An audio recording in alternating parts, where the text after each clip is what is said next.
Hey, bonjour à tous. Aujourd'hui, je vous retrouve pour l'ouverture d'une figurine de Kaido de One Piece. Donc, c'est une figurine qui est sortie le 15 mai en Ichiban Kuji, donc une loterie. Donc, pour ceux qui ne savent pas, vous achetez un ticket de loterie à entre 600 yens et 800 yens, donc à peu près 5 euros. Et vous tombez soit sur un goodies ou alors une figurine. Donc moi je l'ai acheté directement au Japon car je voulais pas attendre la version Oversea qui devrait sortir vers la fin d'année. Donc la version Oversea, c'est les figurines Ichiban Koji qui sortent pas en Europe ou en Occident, qui sont qui sortent du coup en Europe avec juste deux trois détails qui changent, comme des inscriptions sur le carton.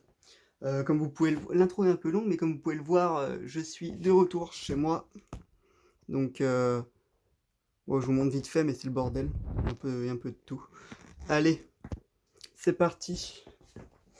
Donc, c'est la première fois que je m'installe comme ça ici, donc j'espère que tout est nickel au niveau.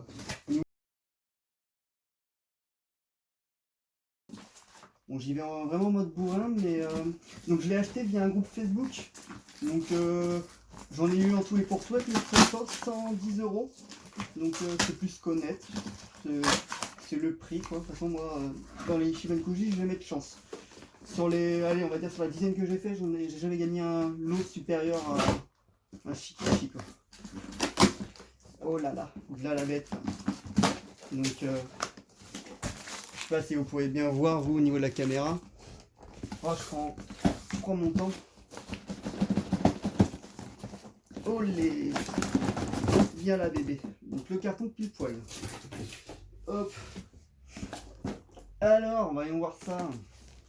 Je vais me déplacer, peut-être que ce sera mieux. Alors, donc c'est le lot A. Donc comme je vous dis, c'est une loterie. Donc on a Kaido en forme dragon avec son Zoan.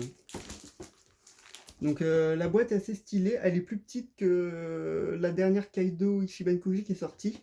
Je vous montrerai peut-être des photos, mais elle est chez mes parents. Hop. Donc là, en version sans lumière, c'est vrai qu'elle a l'air d'en imposer.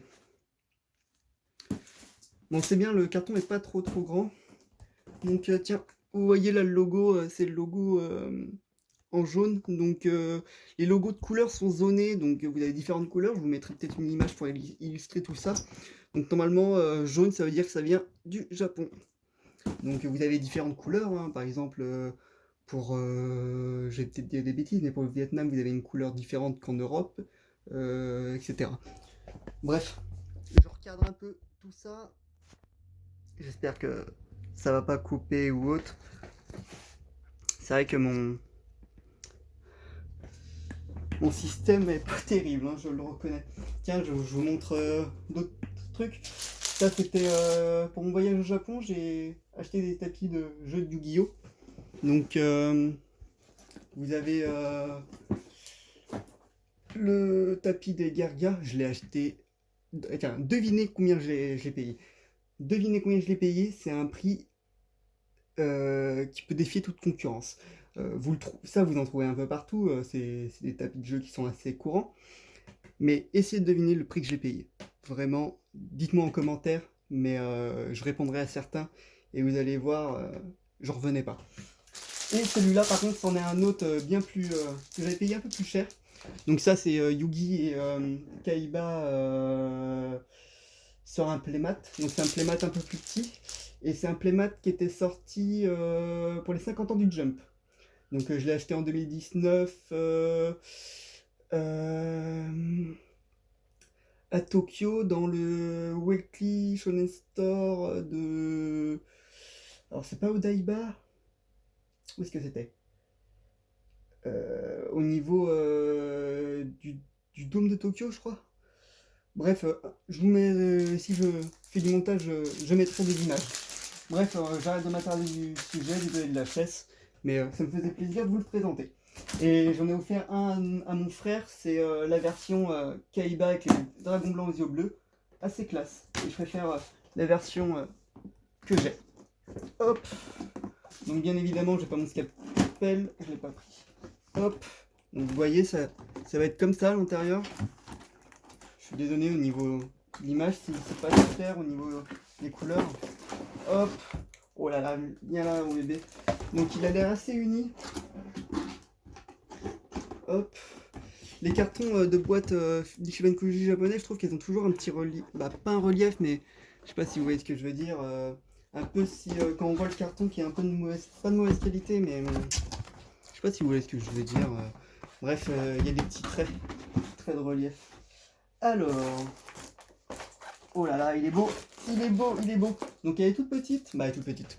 Elle est plus petite qu'on pourrait l'attendre. Hop.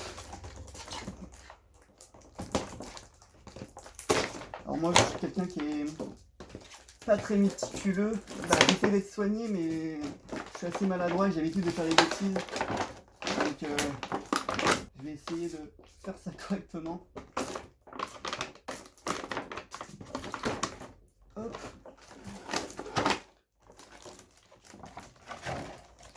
Voilà la bête. Est-ce que vous voyez bien comme ça? Pas du tout mon cher ami. On voit que dalle. Hop.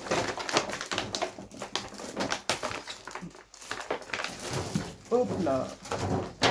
Bon, ça se balade. Je vais juste récupérer ses moustaches. Hop, il y a du scotch.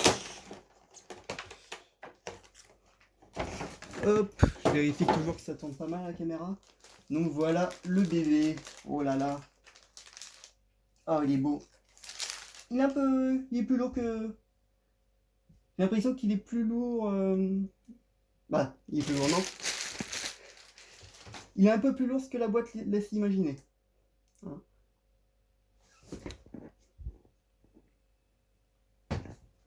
Alors... Vous voyez, il est magnifique. Je vais me mettre de ce côté, vous verrez peut-être un peu mieux. Donc j'ai pas encore mis les moustaches, mais il est de toute beauté.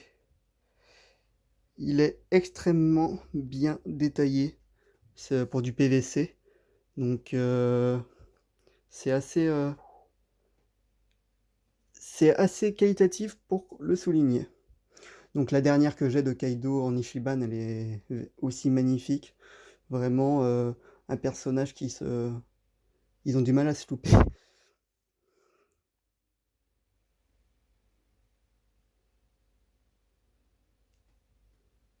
Il est vraiment magnifique. Hein. Entre le tatouage. Donc le tatouage, il n'est pas en relief. Le tatouage, on a l'impression qu'il a été rajouté par-dessus. Il n'y a pas de jeu il y a pas de jeu dessus. Et un petit bémol qu'on peut souligner. Donc la cicatrice, assez jolie, joliment faite. La tête, j'ai pas encore mis les moustaches, mais elle est monstrueuse. Il a l'air vraiment vénère. Les bois, on dirait un peu les bois de Chopper, quoique non, pas vraiment. Mais de très beaux bois. Donc sa cape qui vient au niveau de ses épaules, magnifique, elle est vraiment belle, bien détaillée. Moins bien détaillé et moins qualitatif que sur l'autre, que sur la forme normale, mais très joli. L'effet de poussière, j'aime beaucoup aussi la texture qui est différente au niveau du socle. Le socle est pas granuleux, mais il a il a une texture un peu, une texture un peu différente. On va pas se mentir, je suis très content. Très content de l'avoir. Hop, alors là j'étais en train de faire des bêtises.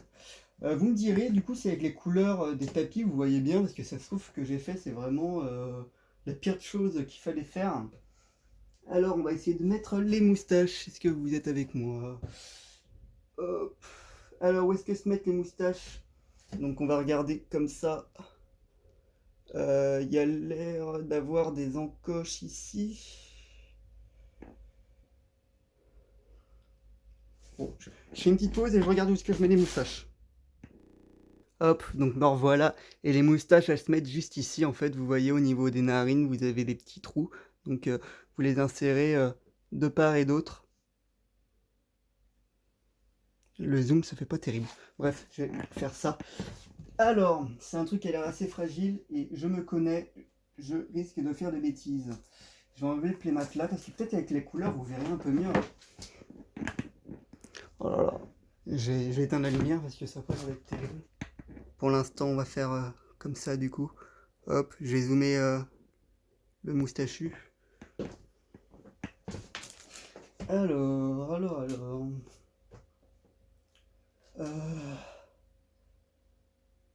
Donc faut que ça soit cohérent. Donc elles partent comme ça, tout plus ou moins. Alors ça c'est le problème, je sais pas du tout comment les mettre.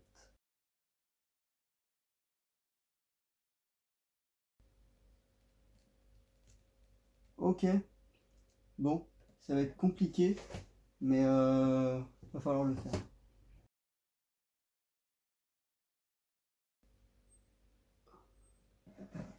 Hop, je sais pas si vous voyez bien, mais les...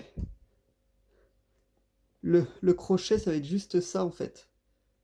Je sais pas si... le focus, ça va perdre de se faire terriblement, mais le crochet, c'est ça en fait. Donc vous voyez, c'est compliqué à réussir à mettre. Hein.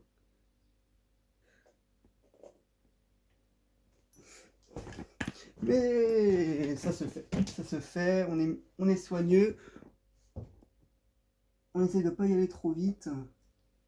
Généralement, moi, c'est sur les Nendoroid, à chaque fois que j'en ouvre une, je casse une pièce. C'est incroyable. Hein. Il suffit que la pièce tombe par terre et elle se casse en deux. Ou alors moi qui pense que c'est une pièce qui peut se déboîter et que ça se déboîte pas. Bref. Donc là, vous voyez déjà que je suis en train de faire des bêtises.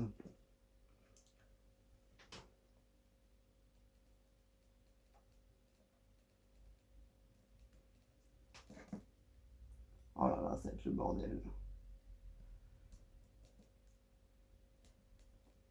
Bon, ça devrait le faire comme ça pour l'instant. Alors, qu'est-ce que vous en parlez Qu'est-ce que vous pensez de ce monsieur? Je vais enlever la caméra. Et... Donc comme vous pouvez le voir, elle est pas très très grande, voire même assez petite, comparée à une figurine un peu plus... une figurine de taille standard, quoi. Donc assez chouette, assez chouette, assez chouette. Je sais pas si c'est bien de faire ce genre de capture, mais je verrai bien au montage. Allez. Bon, je pense que c'est tout. Hop là. Donc je sais pas quand sera ma prochaine vidéo, peut-être demain ou peut-être dans une semaine ou deux. Là, je sais que j'ai le prochain collector de The Promised Neverland qui sort, donc là tout de suite, c'est la prochaine chose que j'ouvrirai. Bon, je vous fais un A+, et puis portez-vous bien. Là, je vous montre n'importe quoi, mais hop, ça fait des trucs à montrer. Bon, allez, tchuss, à une prochaine.